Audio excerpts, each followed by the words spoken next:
Hello and welcome to the Bro Chat for the People podcast. Today's episode is brought to you by Fort Kickass. My girlfriend said she wanted to have a conversation about me being far too childish, but I built a pillow fort, and made up a password she'll never guess, so she can't get in. So free space is now available. The fort features great Wi-Fi and a great view of the TV as well for Netflix. It's set up in the corner, so it's always 90 degrees inside. Perfect. Big fuzzy guard dog for security, and no girls allowed. In case of emergency, gather the Dragon Balls and contact Professor Hubert Farnsworth, Planet Express, New York, New York. All right, let's go.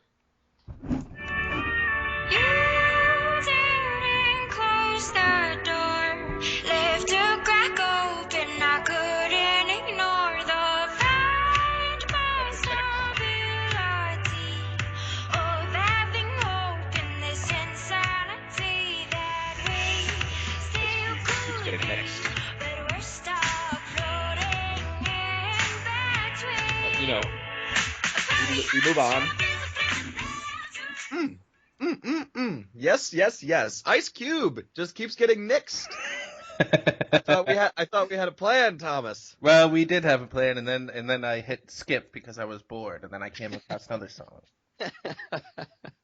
Oh, look, I'm not arguing against the song, just a little surprising. And you know, we do this podcast together, and I think just out of professional courtesy, you should let me know before you just change the plan. Hey, well, I didn't know what the ad was going to be, so. That's true. Well, yeah, that's true, but you didn't ask. Fair. All right. Well, Tom, we're talking Game of Thrones tonight, right? Yeah, dude. Gotta talk Game of Thrones. We won't go into a reaction for the episode because you all have seen it and you don't care. But we're gonna give you some serious fan theories tonight. Our own personal theories that we think will happen in this season. Okay. And also, I'd also like to point out the fact that Thomas texted me beforehand. Well, actually, he called me beforehand and asked me what he thought the first scene of the show would be, of the new season, and I said, "Oh, it's going to be Davos." Davos. I hope he's doing well. Davos guarding Jon Snow's body, and what am I, a psychic? Holy cow! Here we are. Well, it was a pretty. So basically, what I'm trying to say is that all of my theories are going to come true, and you should listen to me. As an expert. I mean, it was the most obvious starter, but I was hoping that Game of Thrones would go elsewhere. Oh, really? Was it the most obvious starter? Yeah, actually. Well, sure. I'll grant you the Davos thing. Okay, I'll grant you that. But like the whole Jon Snow being the beginning of the first season, yeah, right. that was pretty predictable. Yeah, like the fact that it was the end of it and it was the most catastrophic thing that happened in the last 5 seasons. I'm over here name dropping, man. This isn't noob crap. I mean, come on, I'm doing my part. You didn't even know what his name was beforehand. You had to wait till the episode had started. You're like, what was that guy's name? Stannis' dude. Stannis' Dabados or something. That's true. I don't mean to discredit the theories before it happens. Should have given it a quick Google. Yeah. Anyway, so Tommy, who wants to go first? Well, I guess the real question, the number one question after that episode on everybody's mind, is whether or not they're going to turn Arya Stark into Daredevil. That's so true. That was like, really, guys? They see the popularity of Daredevil and they say, "Oh, let's make Arya blind and fight with sticks." If I remember correctly, she was blind for a long time in the book when she was doing her training. Her training was really boring. I believe she was as well, but it's just funny to me. Yeah. Like, you're gonna train to be a blind fighter. Like, really? Come on. Mm-hmm. Yeah. Use your other senses. All right. We've heard this story before. But anyway, other than that, Thomas, how about, do you want to go first or should I with our theories? You go first. No, you go first. Okay, fine. I'll go first. You push too hard. All right. So, well, I've got some notes here from stuff I was writing down before and during the episode. And I think Arya obviously was the number one. Arya is going to turn into Daredevil, but that doesn't really matter. That's just kind of a funny thing. So my real first prediction has to do with obviously Jon Snow. I think the Melisandre is going to the priestess of the Lord of Light is going to resurrect Jon Snow by sacrificing her own life. Because life, obviously, we know that in her religion, her faith, they have the power to do this. We've seen it before. And life, obviously, must be repaid with death. We've also come to know from this series. And she will be happy to do it because now she will realize her true purpose, which wasn't Stannis, and it was always Jon Snow. And she's going to realize her true purpose, and she's going to sacrifice herself for Jon Snow. Okay. What say thee? I was all up on that bandwagon before the season started, but they keep dropping hints about it during the show, such as like, you haven't seen what I've seen her do, kind of nonsense. Like, yeah, but true. I don't know. I could see them like that. That would be a very Game of Thrones thing to happen, honestly. I mean, for Jon Snow to come back. Like this. Yeah, I agree. If you've read the books, agree, but... if you've read the books, which you've read some of them, I believe there is a plethora of storylines which offer all these kind of like insider information and look at all these connections and like look where this is going, and then bam, gets burned alive by a dragon, 150 pages wasted. That's true. This, like, Jon Snow just dying, just being dead, would be a Game of Thrones thing. Even though I didn't believe it up until this episode that I just watched. And I was kind of like, I'm not so sure he's coming back. You think so? I mean, well, Tom, don't you still prescribe to the theory of Jon Snow being a Targaryen? Sure. Yeah. That's so exactly doesn't he have to come back? No. He's part of the three-headed dragon. No. That's exactly the type of what thing. What about the prophecy? This is exactly the type of thing that Game of Thrones like undoes. Like, oh, you think this is going to happen? I've been leading you to this point so that you could grab this apple that was low-hanging fruit right in front of you, and you're going to take it, and then nope, you figured out that it's gone or it's soured. Look, this is Game of Thrones for you, man. This isn't your average nonsense. I agree with you, but I just think that those three characters are pretty much untouchable. Jon Snow, Tyrion, and Daenerys Targaryen. I think they're pretty much untouchable because by the end of this, I think... What is Jon Snow going to accomplish if he's alive? Don't you think he could maybe accomplish even more if he's dead? Well, what do you mean? Being like... He is the inspiration for the wildlings. He's the inspiration for the North rising and couldn't he essentially accomplish more than just being an average swordsman who is in charge of the Night's Watch? Yeah, I think he's above average.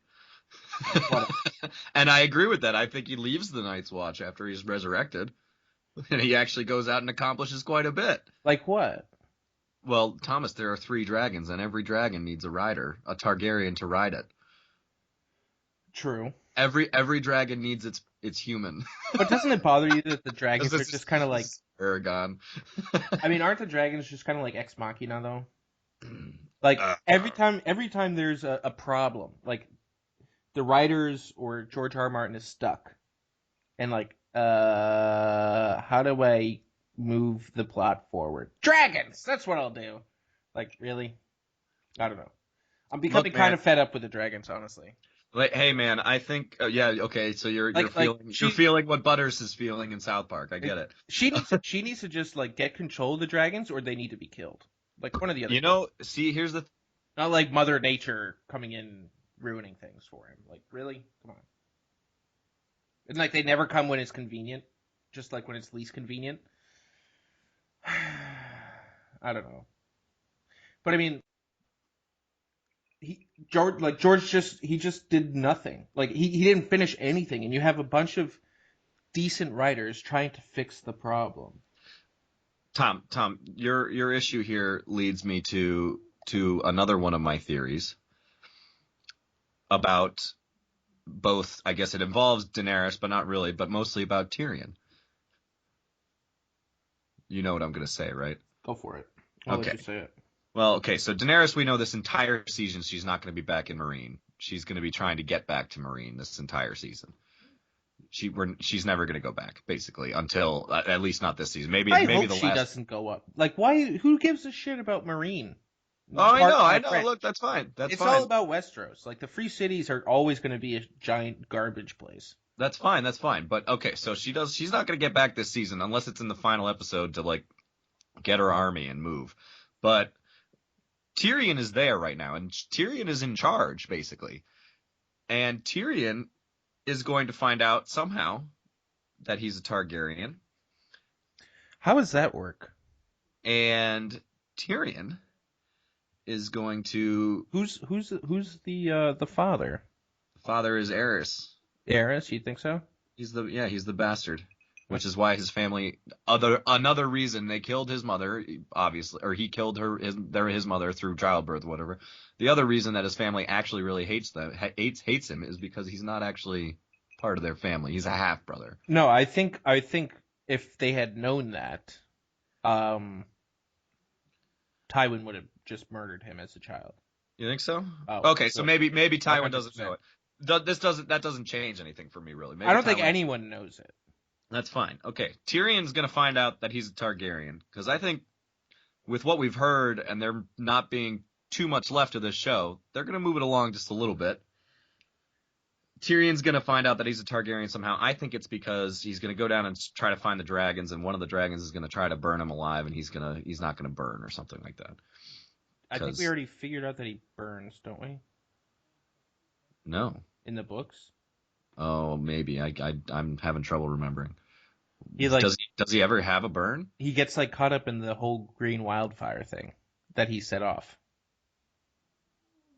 And he gets like cut and burned. And he looks like he's a mangled person. Yeah, that's right. Like he's completely mangled and but burned also and cut across his in face. the books you also have to realize that he's born with a tail. So no, that's a myth. Is that a myth? Yes. Though I like what you're looking at. Tom, is it a myth? I smell what you're stepping in. All right. So basically he controls the dragons and he's going to set them loose on something. Maybe it's people of Marine, maybe it's people who come to attack Marine, maybe it's the son of the Harpy people. But he's going to set the dragons loose and he's going to find that he's able to control at least one of them. And basically realize that maybe he's a Targaryen. I think you're thinking too small here. You think so? Yeah, I mean, like. I think it's going to grow into something. I don't know if that's going to happen this season, though. No, I know, but I mean, like, I don't know. I think you're thinking too small. Like, where's the wild? Like, this is like, yeah, I could see it. It's all right. Like, sure, I could see it, but I don't know. I don't see. I'm not really feeling the excitement from these crazy theories that aren't that crazy. Oh, okay, fair enough. Well, okay, true. Take fine. it to the next level, Danny. Okay, what is this gonna develop into? Oh, I don't know, Thomas. Like, if this is the next step, what does it take from there? Come on. Okay. Stop pressuring me. What do you want me to say? You want me to say Tyrion overthrows Daenerys? That would be interesting. Because I mean, I'll be honest, I thought about it, but hey, I don't know. I honestly don't know. This is not a place to wrangle in your theories. Speculation. Fine. I can see it happening. That's all I can say. I can see it happening. Do you think he would overthrow her, though, or do you think it would be... We just leave her in Marine and be like, Westeros is mine. Because, yeah, I mean, if you could think of, like, world domination rather than just the domination of Westeros, you would need people. You would need people. Yeah. Which we know Tyrion has a way of getting people on his side. He's a very intelligent and clever man. Also, if he's got dragons, that helps. Yeah, that does help. The dragons aren't invincible. Well, of course not, but But people, especially since most people think dragons are long extinct, I think it has an effect on many people. And I think at some point you're gonna have some dragons facing each other, aren't you? Well, if you pit Tyrion and Daenerys against each other, then yes. Would it be Tyrion or would it be Snow? Jon Snow? Yeah, maybe. That's an interesting question. Maybe Jon Snow becomes a worshiper of the White Walkers if he is brought to life as a White Walker. Ooh. In which he, as Targaryen blood, tames one of the dragons. Yeah. And then has one of those on his side as well. And he is evil for the rest of the show. That's a very interesting point, except that he's serving the White Walkers, and that's not something I see for Jon Snow. Especially if he has a dragon, because then essentially that just means the dragon is serving the White Walkers, which then you're kind of like, really? Maybe the dragons aren't going to do that. Maybe the dragons have their own or the White Walkers have their own dragons that they've their own resurrected dragons. Exactly. That's not a bad idea. In which he takes control. Or maybe it's a terrible idea. I'm not sure. Because maybe the wildlings attack the wall and kill all the Night's Watch and leave Jon Snow's body. The White Walkers? No, the wildlings, and then wildlings that are still behind the wall. Yeah. Because a lot of them came across last episode. Oh, right? That's what I mean, from behind. Come on, follow along, man. Okay, Jeez, dude, I'm just wondering. I'm just okay. What are you talking? Which wildlings are you talking? Why are the wildlings gonna take the wall? Aren't they trying to? They know what's coming. Aren't they trying to get as far away from the north as possible? But they also might need to defend the wall. Whatever. That's an interesting point. Also, side note, I think Lady Stoneheart makes an appearance because to me, this feels like this season feels a little bit like a resurrection season. No, I don't think so. You think they cut her out completely? Oh yeah, for sure. I think Sansa takes her place. Oh, okay. Well, that's interesting. Because that's true. What is Sansa gonna do? I didn't even think about Sansa. This is the first time she's actually been in a position where she hasn't been in a terrible spot, and I'm sure she's learned a lot. She's learned a lot. She's getting older. She's got some faithful companions. And she's got the entire North to support her. That's true. She's as far as anyone knows, she's the only surviving Stark. Yeah, exactly. Well, she's at least first in line. Oh yeah. So I think she's going to be in charge of the what Lady Stoneheart would have been in charge with. Okay, well that's okay. I can see that. I can agree with that. And then, going back to Jon Snow, I think Bran, because Bran's storyline is coming back, we know that. And as boring as it has been, I think it's about to get a lot more interesting. I hope so. Because, in the books, Bran is he goes to the Blood Raven, and the Blood Raven's showing him how to be a green seer, right? And whatever else. And seeing, he can see into the past, and he can do all this stuff. See into the future, and he's super powerful. And he's way more powerful than the Blood Raven, as it turns out. Bran, I think, is going to learn from the past. He's going to go to, the Tower of Joy or whatever from Ned Stark back in the day and Lyanna Stark and the Targaryen guy. And he's going to learn Jon's. Yeah, and he's going to learn Jon's true parentage. And I think also something interesting that could happen is that Bran, from his little perch way up beyond the wall with the Blood Raven, he's going to see in real time Jon Snow being killed through the eyes of something, because obviously he's warging out, and he's going to see in real time Jon Snow's death, and he's going to transfer through his abilities Jon Snow's spirit into Ghost. And because all of the Starks, at least in the books, we know this from the books, they didn't do it in the show. In the show, Bran's the only one who we've seen do his whole warg thing. But in the books, all the Stark children have the ability to warg through their direwolves. So I think he's gonna transfer his Jon Snow spirit into Ghost, and that's going to basically keep him alive in a sense. Does he need to do that, or do you think Jon Snow could have already done that? Jon Snow could have already done that as well. That's a very good point. I mean, it's just that in the show, I don't know if they haven't showed us that Jon Snow can warg, Yeah. And But maybe they don't want to do that because it might complicate the story. Because here's the thing is that they try to uncomplicate George R. R. Martin's complicating shit. well, yeah, that's very And true. put it into a 10-episode storyline. Which, Yeah, by I the know. way, I just want to we should finish up with Game of Thrones relatively soon. Because Okay. who knows, we might have some people who literally don't care or don't watch. But I think we got a fair amount of people probably yeah. knowing our audience.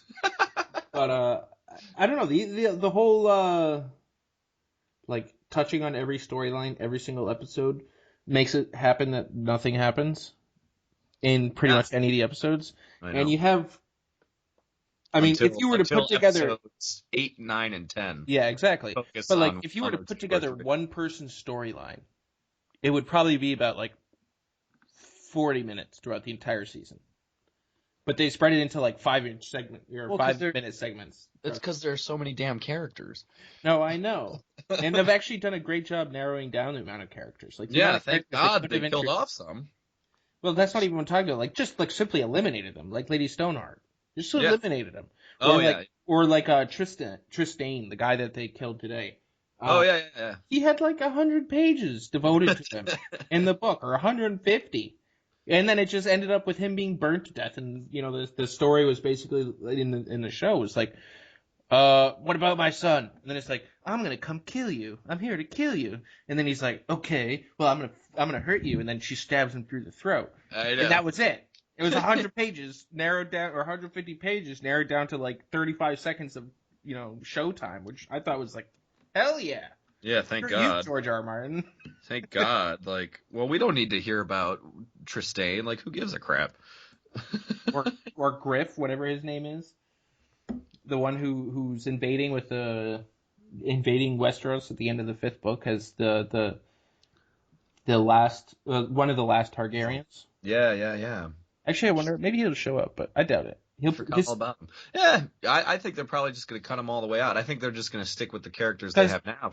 George R. R. Martin probably told him that his storyline ended with him dying, so they're just like, let's just not add him in. Yeah, exactly.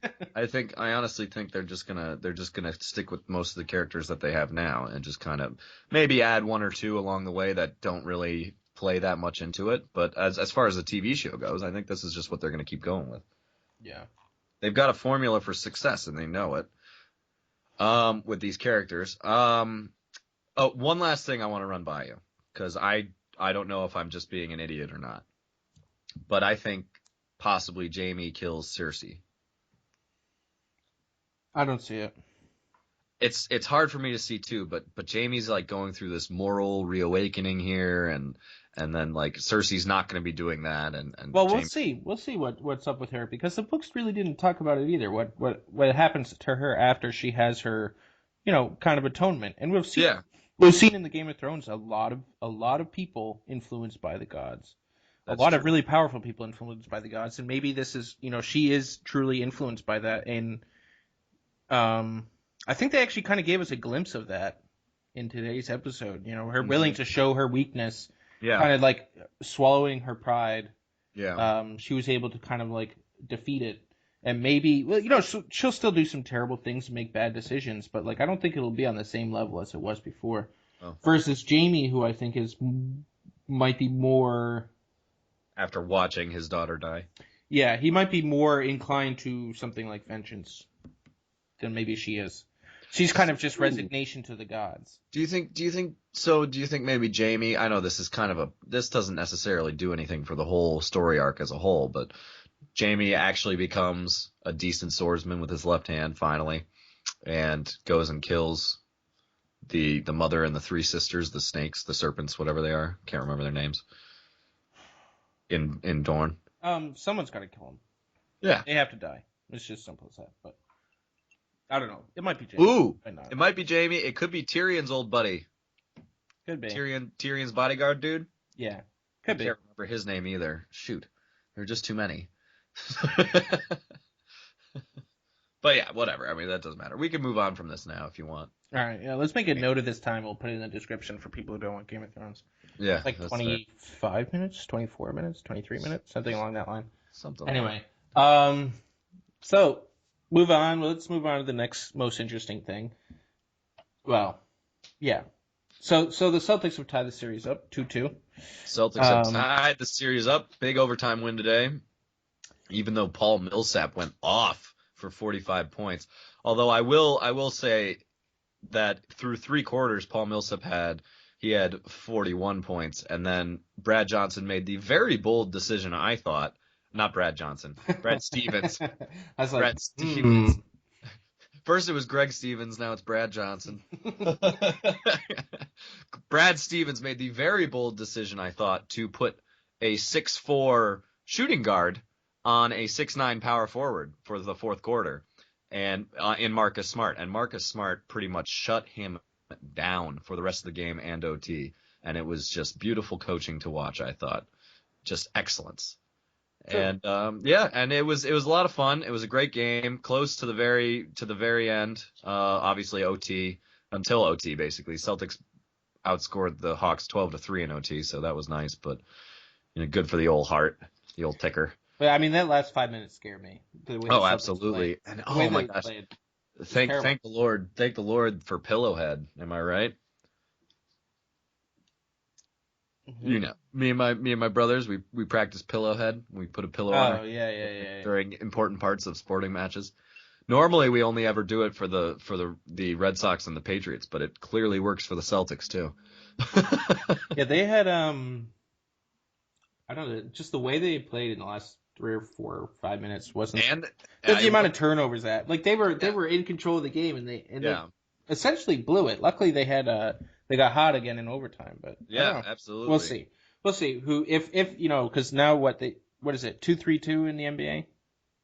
It's 2-2-1-1-1, dude. Ew. So we're going so we've got 2 in Atlanta, 2 in Boston, and now we're going to Atlanta again for 1 game, and then for game 5, and then we'll be back in Boston for game 6. Ew. Yeah. Well, we'll see. It's turned into a good series for all those people because we know there are people out there who say are Cleveland fans, and they just wrapped up their series for. They swept just like the Spurs. So the Spurs and Cleveland, the only 2 sweeps that we've gotten from these series, which is good. I think that's different for the NBA. Yeah. Well, something I didn't anticipate is that the Pacers and the Raptors are tied up 2-2 right now. Really? Yeah, what the heck? I was never impressed with the Raptors, honestly. I was so impressed. I guess I was too impressed, but it's true that this year I guess they got their first playoff win in like 21 years or something like that. But man, I thought they were a great team. They were a really well balanced, good team in the regular season, and then the Pacers are really giving them a run for their money, which is weird because it's Paul George versus the world. Yeah. But I guess they're getting some big contributions from some solid role players, which I guess is what is happening to the Celtics too. Ever since Avery Bradley and Kelly Olynyk went down, Jonas Jerebko has just been lighting it up. I mean, let's be honest. Avery Bradley and Kelly Olynyk are also role players.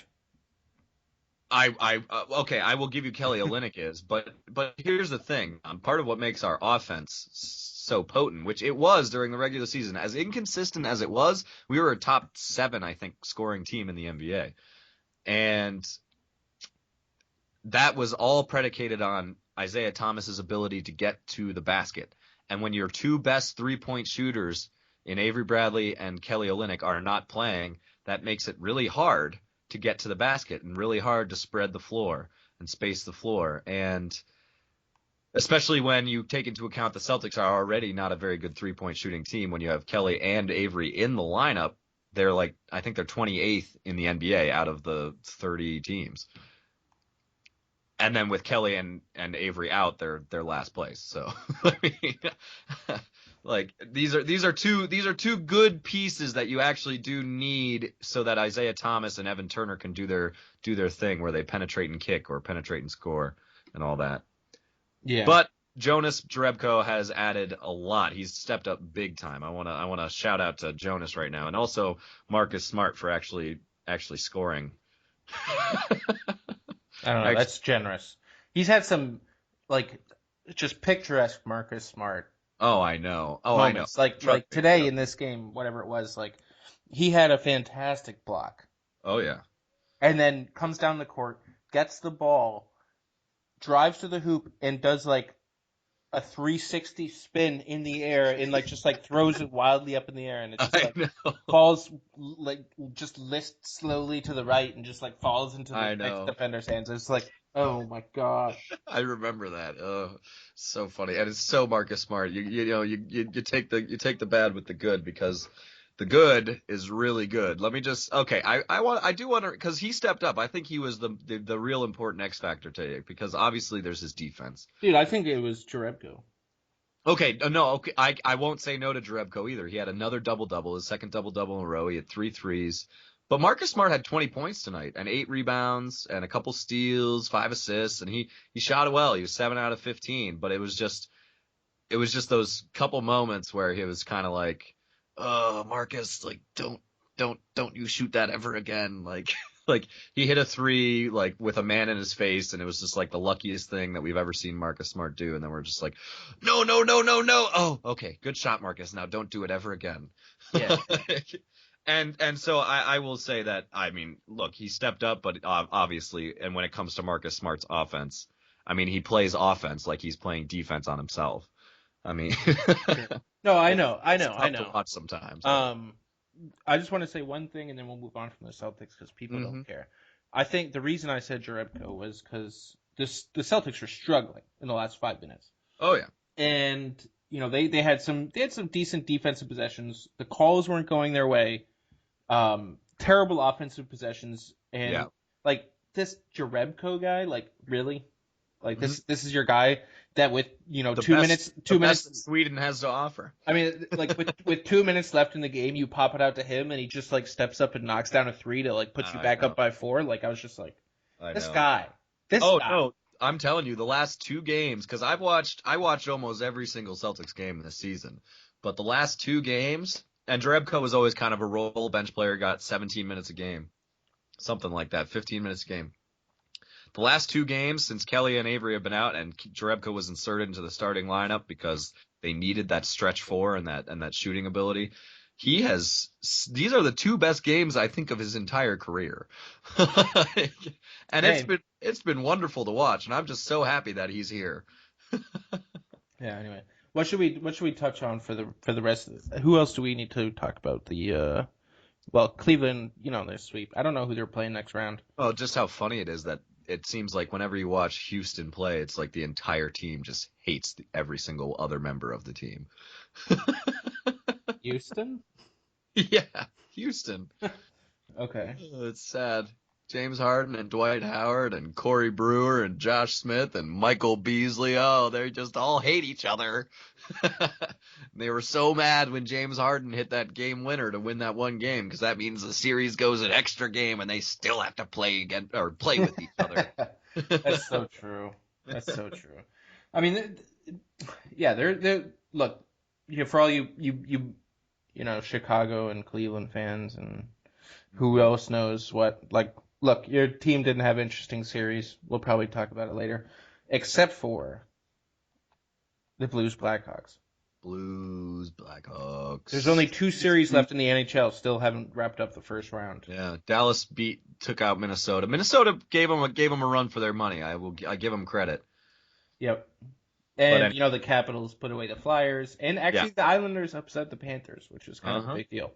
Going to 2 double overtimes in Yeah. back-to-back games, which was nuts. It was so much fun to watch. Except Oh, I watched it both times. I watched it because I'm down in Florida. I watched it as the local broadcast. It's not like on NBC. It's Yeah.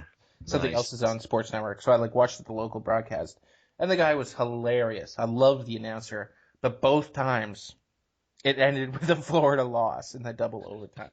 And he was just like, the first time he was like, he's going crazy. He's like, a guy from the blue line, like halfway through the first overtime period is about to have a slap shot. And he's Yeah. like, for the win! So, like, In hockey, that's hilarious. I know, exactly. Like he would have For looked the like win. he would have looked like the most brilliant broadcaster ever had it gone in, but it didn't, and it waited a Just whole like other, literally an entire length of another period until they actually scored. But my gosh. so but like at the end of it, like that's just like the type of the way the commentating was going, and then at the Dude, end of that's the what I do. Like at the 2014 Super Bowl when the Seahawks said hike in the shotgun, and I was like, oh, pick. yeah, exactly. It's the luckiest. Just of course anyone would say that. Like like any fan is gonna say that. We need a pick, like for the win. Oh, I called that. Yeah, exactly. I tried to take care. He's gonna credit for hit a that. home run right here. I Tom, you still said that last at bat, but I'm really feeling this at bat. Yeah, exactly. No, but he's gonna hit one here. He's due, This is man. the He's luckiest due. call. He's Yeah. due. He's due for what? You'll see. The most fake like prediction for a sports fan. You'll see. And then he does whatever happens. If it's anything good, you're like, Oh, see, I told you. I told And you if it's due. if it's bad, you're like, yeah, man, hey, I told you. Like he never performs in those situations. Like I told you he was due for a bloop single into right field that moved the runner over to third base. That would then lead to an RBI double into the gap. I saw this all coming. This is what I have foreseen. All right, man. Well, what yeah. So Blues Blackhawks is the most interesting. Series. It's The series. If you are watching playoff hockey at all, you have to tune into Blackhawks Blues. They are back in St. Louis for Game 7, and I think it's 8:30 p.m. Eastern time. 8:30 p.m. on NBC It's worth the Sports. watch. It's gonna be worth the watch. These teams have been. Oh, they hate each other. Oh, it has been awesome to watch. There's just so like much fun. fights and just angry and just people just literally trying to So break each other's physical. spinal cords into the gosh. boards and. It's so much fun. And like, oh gosh. It was, and especially after last game, I think if the Blues are trying to exercise their playoff demons right now, and they're trying to prove that they are not a team full of choke artists. Do you feel bad for them that they have to exercise their playoff demons against the Blackhawks, though? Of course I do. Like the Blackhawks are just like that quintessential playoff team. Like it doesn't matter what they do in the regular season. Look, so many people, so many of the experts, so many people picked the Blackhawks to go back to the Stanley Cup Finals this year. And this is who you have to play in the first round, and a team, and this is who you have to beat in order to be like, oh, we can win a playoff series, like we haven't in like 70 Hey, years. if they make it past the Blackhawks, man, they should have the confidence to beat anybody. They better. And what I'm saying is, like, they tanked hard on Saturday when the Blackhawks scored 5 unanswered and ended up winning like 6-3. 5 straight goals? Are you kidding me? In a playoff game, in Game 6, an elimination game? You gave that up to the opposing team? Like, you better come out and prove yourselves right now or tomorrow night, I guess. Oh my gosh. Yeah. If they choke from up 3-1, like I don't know if they're gonna have any fans left. Oh, the poor St. Louis. Oh, I can't imagine, dude. Oh. No, that would be so hard. I mean, just think back to 2009 when the Bruins were up 3-0 and then lost to the Flyers. Fucking Flyers. Yeah. Yeah. Fucking Philadelphia. Shit. Thank God they're out. Go Caps. Go Caps. Okay. So does this mean that since the Wild are out, we're both on the Blues bandwagon until they may or may not be out? Well, I've looked, man. We've both been on the Blues bandwagon to beat the Blackhawks. Absolutely. I was initially. You were on the Wild, and I was on the Caps, and then we've just become so involved in this St. Louis Chicago series. It's just been a joy and a pleasure, a privilege to watch. It's true, but here's the quintessential question. Oh, the quintessential one, huh? Okay. What is it? Who's your pick? St. Louis. Is that your heart picking or is that your mind? St. Louis 3-2 in 1 overtime. Wow. And it's actually they're going to score the goal about within the first 2 minutes of overtime, might I add. That's a bold prediction. And boom, the Lord smiled upon them.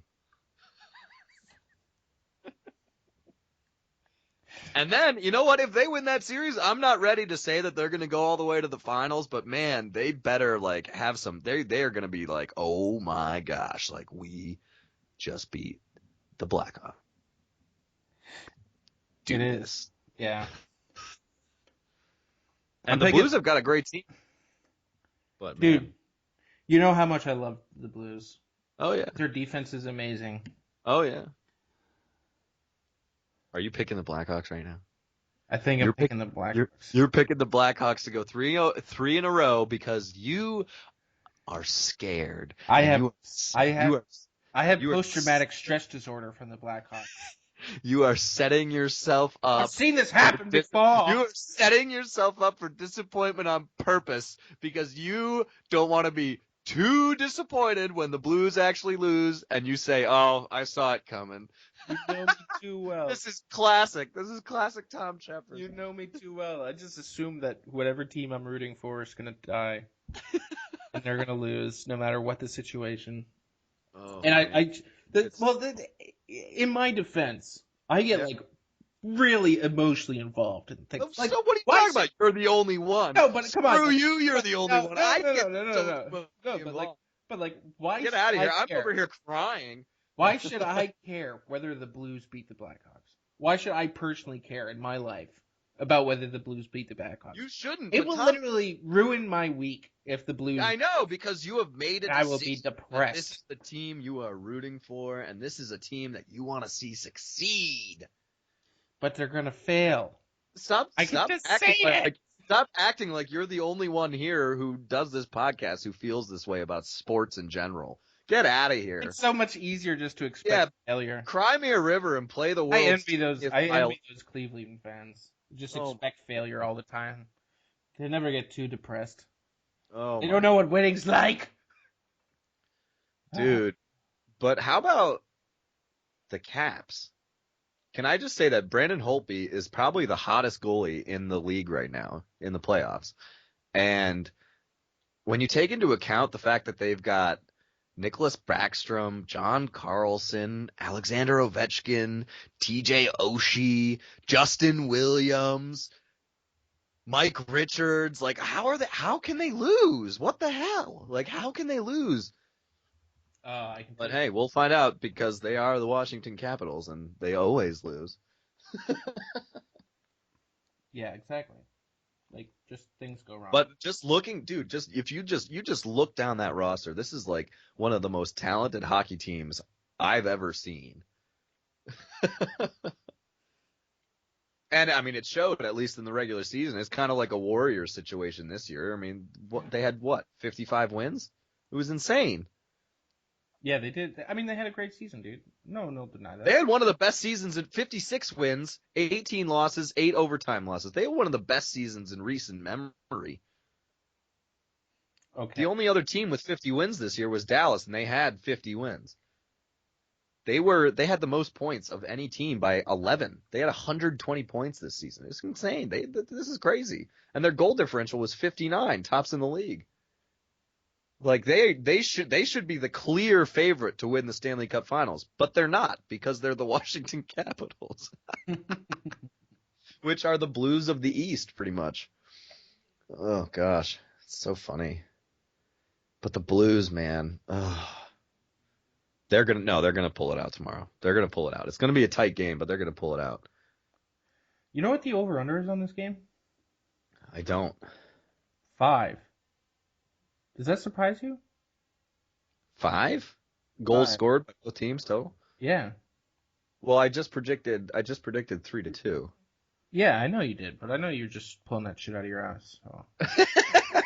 Excuse you. I'd be more inclined to. I'd be more inclined to see like a 2-1 type game. Oh, really? No, I don't think 5 surprised me. I mean, especially since today or yesterday went 6-3. So, that's what I'm saying, dude. Like that's why the over/under is 5 is because they scored 9 goals last game, and the game before they scored 7, and the game before that they scored 7, and the game before that they scored 5, and the game before that they scored 5, and then the first game of the series was a 1-0 overtime win. But every other game this series has been 5 or more. Yeah, I suppose. Which is crazy to think about because you got Elliott and you got Crawford, who are two supposedly very good goalies. Maybe it's the defenses who have been lacking, or these are just two incredibly talented teams who just fight, fight, fight. Well, for sure they are. I know Tarasenko and Kane just going at it. Petrangelo and Taves just going at it. All right. So you think the Blackhawks pull away with the victory? Sean Lee will be happy to hear that you're on his side. I think Not by choice. I think the Blues pull away with the overtime victory. Yeah, yesterday's game was the first game not decided by one goal. That's funny. But yeah, okay. I think the Blues come away. So I've got Mikey on my side and you've got Sean. So we'll see what happens. I'm not even throwing Teddy in the mix because Teddy doesn't count. You got me on your side too. No, you picked the Blackhawks. If I had you have just pitted us against each other, my friend. I'm picking as if I had to wager on it, like real money. Yeah, wager real money right now. You don't have any money, so I can't wager against you. $10. All right, $10. $10. That's real money. I know it's not a lot, but it's real money. All right. The Red Sox are in extras right now. Well, anyway. maybe this will make me feel slightly better about myself when. All right, so you've got $10 on the Blackhawks tomorrow. Yeah. All right, jeez, you're one of those guys who's like, I'm gonna bet on the Blackhawks. I'm gonna bet on the team I'm rooting against, so that the team I'm rooting for, when they win, I won't feel as bad as losing the money. Yeah. I know that's how I do it too. Like it's a win-win situation. Either the team I'm rooting for wins, or I make a little bit of cash. I don't understand people who don't do it that way. Jeez. Houston scored 2 in the bottom of the ninth to force extras. What the hell? Come on, our freaking bullpen. Craig Kimbrell, are you kidding me? Anyway, sorry. Yeah. Well, the bullpen would have had to do until Kimbrell. Okay. Well, whatever. Nobody cares about the Red Sox. It's too early.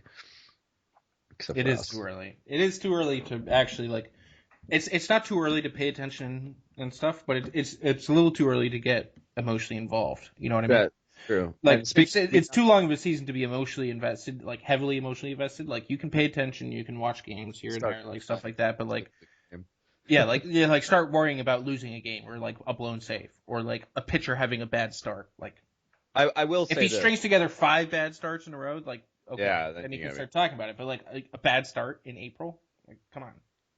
There are worse things to be worried about. I know. I will say this that it seems I've really figured this fantasy baseball thing out, and since I'm not totally emotionally connected to the Red Sox because there's still 140 something games left, I'm not. Colby Rasmus, who I have on my team, hit the game tying 2-run home run, and now I'm in second place. Oh, that's hard. I take back. Now I'm in second place. Screw you. Second place. Oh, wait, Tom, you're in 5th place with 85 points. I'm in second with 96.5. Jeez, what happened? It was just a week ago that I was in last in 10th place but not 50 points. Wow. I knew the team I drafted would come alive. I knew they would. Denny, nobody. It's a long season. Nobody. It's a long season. You can go all the way up and all the way back down again. That's true. It's a long season. All right, bro. Well, actually, I think it's time's up on us here. I think time. Yeah, probably. I don't remember when we started, but it was probably about 45 minutes ago. So. At least, I think. At least, yeah. Well, yeah. That's the way the cookie crumbles. All right. Well, I hope you guys all had a good weekend. Continue, suggest us to your friends. Get us to listen to us. We're on iTunes. We share it. Share us on Facebook if you want. Comment on some stuff. It's just Facebook. Like, who gives a crap? Just post some shit. Like most of the people that listen to us are like older than 22, 23 anyway. So, like, nobody cares about Facebook anymore or what you post there. It's true. Well, that's a good question. Whether or not Facebook is being abandoned more and more by the younger generation and embraced more and more by the older people? Yeah. It's a good question. I think it's interesting. I don't know any numbers, but anyway, yeah, that's it. Salut, Le Monde. All right. We'll see you guys on Wednesday. Um, we love you, Colby. We love you, Colby. Keep listening to us, Colby. We enjoy making your work, school, or baby day that much more pleasurable. All right, guys. Take it easy. Peace.